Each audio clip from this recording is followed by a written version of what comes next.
You ask Tiger to solve. This deals with linear equations with one unknown. The final result is x equals 10. Let's solve it step by step. Group all constants on the right side of the equation.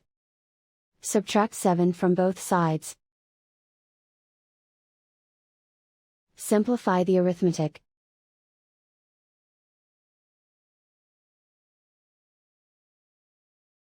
Isolate the x.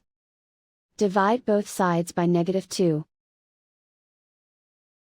Cancel out the negatives. Simplify the fraction. Cancel out the negatives. Find the greatest common factor of the numerator and denominator. Factor out and cancel the greatest common factor. And so the final result is x equals 10.